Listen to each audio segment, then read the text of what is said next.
Mayong aga sa aton nga tanan. Salamat sa Ginoo sang katutong niya sa aton nga sa gihapon adlaw miyara kita sang kusog, kaalam nga magamit sa pagpadayon sa paghimo sa aton mga responsibilidad at the same time sa aton man nga pag-alagad sa Ginoo.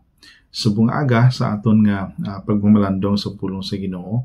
Pagabasahon ko diri in the book of Acts chapter 3 verse 19, the Word of God says, "Repent ye therefore, and be converted, that your sins may be blotted out, and when the times of refreshing shall come from the presence of the Lord." Ang ginugid magpakamaayos ang iyang pulong ng aton ginbasa. Ang aton nga kabuhi, kabaluhi kita nga very colorful. Isa sa mga butang nga usa din aton ginaatubang adlaw not only ang aton kinanglanon physically, but kung may ara pa nga pakigbatuan naton adlaw amo na ang gitawag nga struggle naton sa gitawag nga sala. Kung may ara pa nga reason nga usa diin ang Ginoo nagpadala sa kay Jesus Christ para sa paglimpyo sa aton mga tagipusoon, sa kapatawaran nga aton nga ma-experience nga sa iya langgit, kinanglan naton nga gubon ang gahom sa katawag nga sala. Ang sala amugid ang nagahatag sa dako nga problema sa tao. Amo na nga ang kabuhi gid ni Jesus Christ gani amo ang ginabayad para sa sina nga problema sang tao. But every day sa kabuhi naton, we are still in this world and we are still struggling sa tawag nga sala. But then, ang kinalaindra kay nga kita nga mga Kristohanon o kung ang tanan nga tawo nagtuo sa Ginoo, wala yan ang kakabuhi sa tawag nga sala. Makasala man kita sa bahin ayhan sang aton nga hunahuna, sa aton nga paghambal or even sa aton nga action.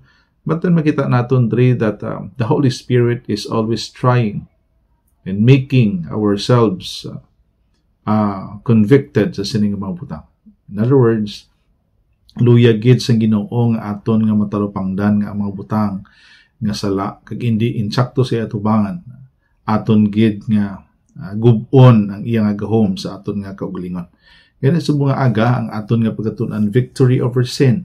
Paano kita mangin madinaogon sa sining katawag nga sala.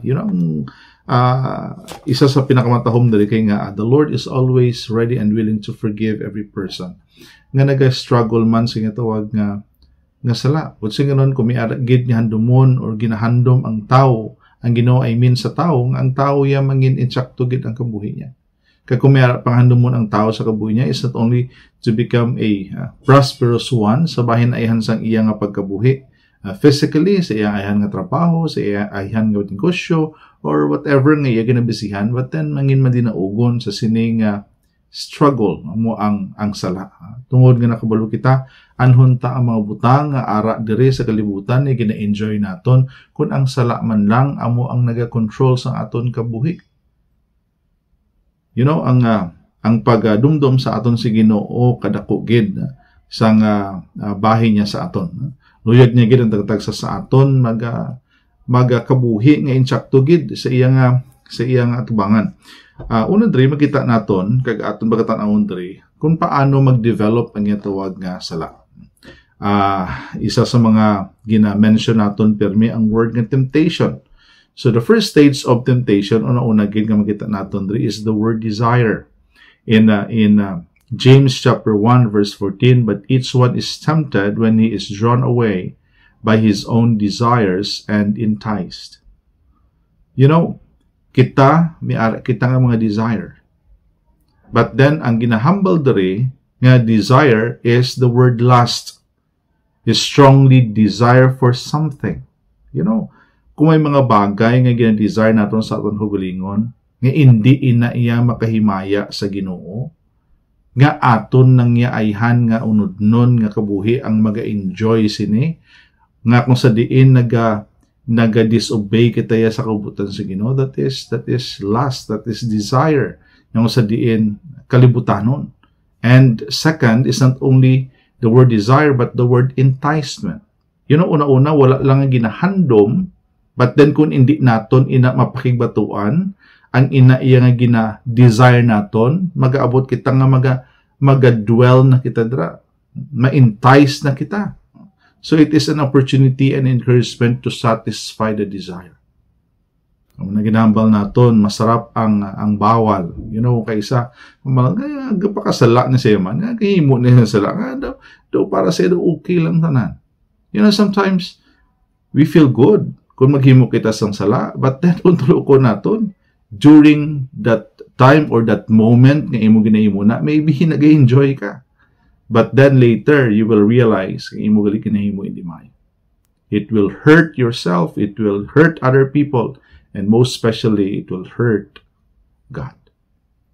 Hindi naton gusto nga matabuin sa kabuhi naton. Putting it in the form of a simple equation. Temptation, ang temptasyon equals desire plus opportunity. Kung makita naton, lumos-lumos na kita sa ginatawag nga sala. So, pareho mo na sang isabla ka bata, ang baron sang nanay, hindi mo pagkuhan niya, kauno niya, bantayan mo lang. But then later, tungod nga gina-desire niya, gusto niya gid magkaon. So, anong ginhimo? Ang iya nga desire nga gusto, ginpamatud-an niya gid, paagi sa iya nga pagkuha, kag pagkaon sini. So, ang opportunity ara gid kay wala ang iya mother. But then, ang ginhambal sang iya nga mother nga hindi tandugon or even pagkaunon. Tungod gin kaon niya, not only gin pasugtan niyang iya nga kaugalingon, but then he or she committed what? Sin. Ano nga sala? Sin of disobedience. Wala niya ginsunod kung anong ginhambal sa iya. But then, tanawon pag naton diri, that temptation becomes stronger. Manginabaskog pag na siya, kung aton ina iya, nga pabayan sa kaugalingon naton, tagaan naton sang chance. Let us take note of this. Nga sa pag-develop sang sala, actual nga sala, nga aton na ginakomit, magkita pagid naton dira, nga ang aton kaugalingon layo gid sa Ginoo. Kaya nga, allow naton ang sala nga mag-control sa aton rather than the Holy Spirit nga nag-convict sa aton not doing that kind of sin. Jesus himself was tempted. Makita naton dira sa pila ka mga verses in Hebrews chapter 4 verse 15, for we do not have a high priest who cannot sympathize with our weaknesses, but was in all points tempted as we are, yet without sin. In chapter 2 verse 18, for in that he himself has suffered being tempted, he is able to aid those who are tempted. Jesus Christ, wala siya nag-dwell, wala siya na-entice, because nakita niya, kag nabalaan niya nga desire sang kaaway, not desire of God for us. The same sa aton. Ang paghimo sang sala, hindi niya desire sa Ginoo sa aton. But that is our personal desire.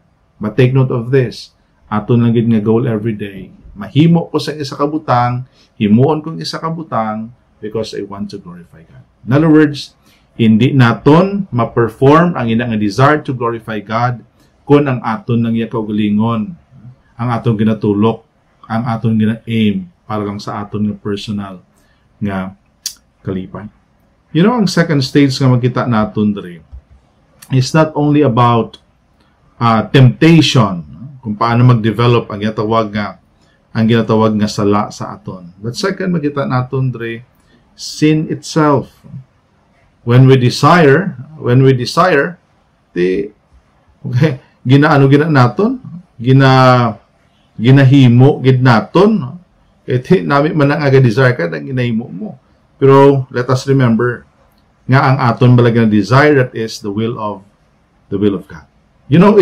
It becomes sin when we act and yield to the temptation. Makita kita, ang desire naton, ginhimo naton, and we are on that process ng ginahimo naton, we yield on the temptation. Satan win. Hindi iya ang Ginoo.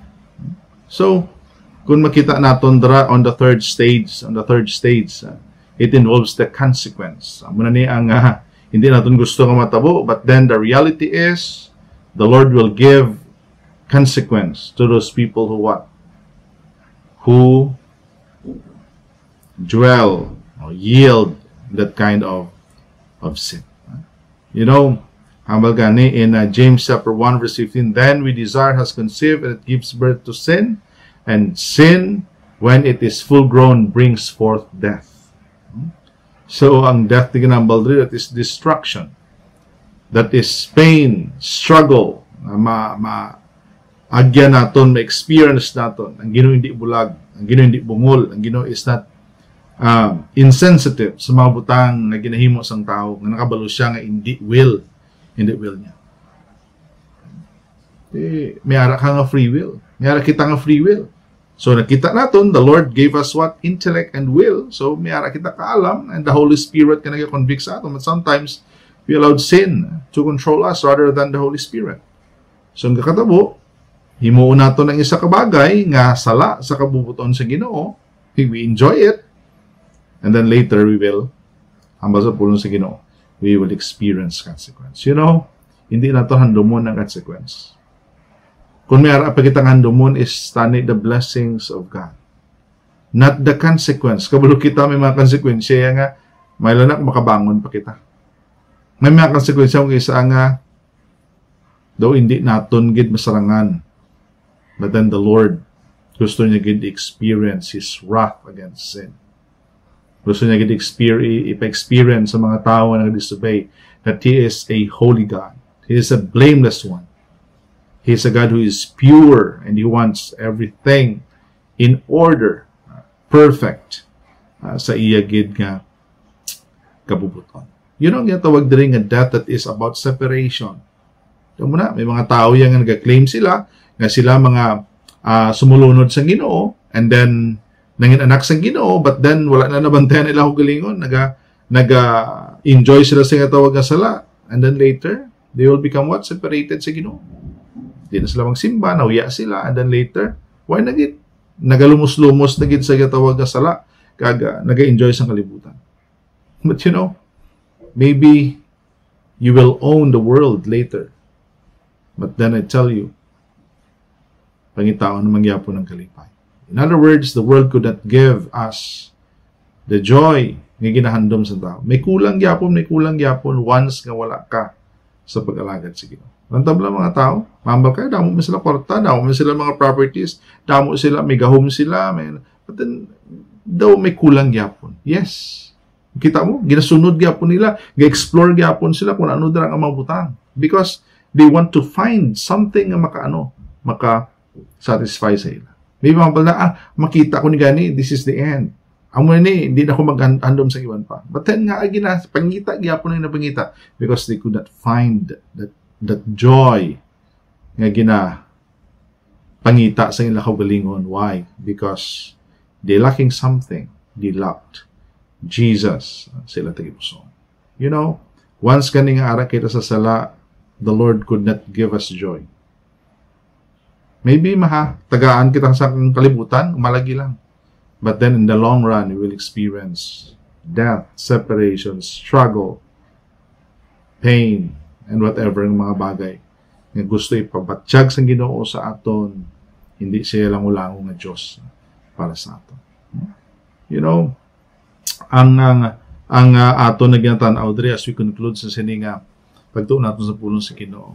Don't play with sin. Let us overcome. Kay nga ang Ginoo gani ginpakigbatuan niya ni para sa aton nga hindi naton ini pakigbatuan. You know, we are not only the one who fight this sin, but the Bible would tell us that together with God, everything will become possible. We will win. Sa tawag nga sala. In Revelation 21 verse 8, but the cowardly, unbelieving, abominable, murderers, sexual immoral, sorcerers, idolaters, and all liars shall have their part in the lake which burns with fire and brimstone, which is the second death. You know, amuni ang kadtuan, amuni ang mga tao nga ginahimo nila ini, and then later, hamaldre, they will experience terrible struggle. Di natin gusto. nga may experience ini. Una-una si Jesus, hindi ini gusto nga matabo sa aton. Ano ang evidence dira, anong proof dira? He sent the Lord Jesus Christ, who died on the cross for the remission of our sins, for us to become free against that sin and to enjoy the blessings of God. Not only blessings here in this earth, but blessing for eternity. Let us stop this power of sin trying to develop in our hearts and our minds, in our mentality, because we don't want to be punished. We want joy, we want blessing. That is only for the Lord, from the Lord Jesus Christ. Instead of doing sin, basta ang pulong sa Ginoo, pangamuyo kita sa Ginoo, sang kabuhi nga insakto sa atubangan, in order to enjoy the wonderful life nga mold sang Ginoo, equip sang Ginoo to the best nga ginhandom niya, and later will be with Him. Kamay pa. Let us enjoy life serving the Lord, not serving the world. Making every moment wonderful, meaningful para sa Ginoo, hindi para sa lipunan. Father, we thank you for your word. We thank you for giving us this encouragement again to live a life nga nagasunod Ginoo sa imong kabubuton. Father, I pray that you will continue to help us to be more vigilant, strong in conquering, overcoming the sin, to experience victory over sin. Because una gin-conquer mo na ini Ginoo para sa amo. Uli kami nga tubangon namon ini ang reality with your grace, with your love, with your mercy. Enjoying your power, your presence in everyone. Father, buli kami nga magkabuhi in ko sa imong tubangan. Gamita amon kabuhi Ginoo palagyan sa imong bugay. Salamat sa imong pulong. In Jesus' name we pray. Amen.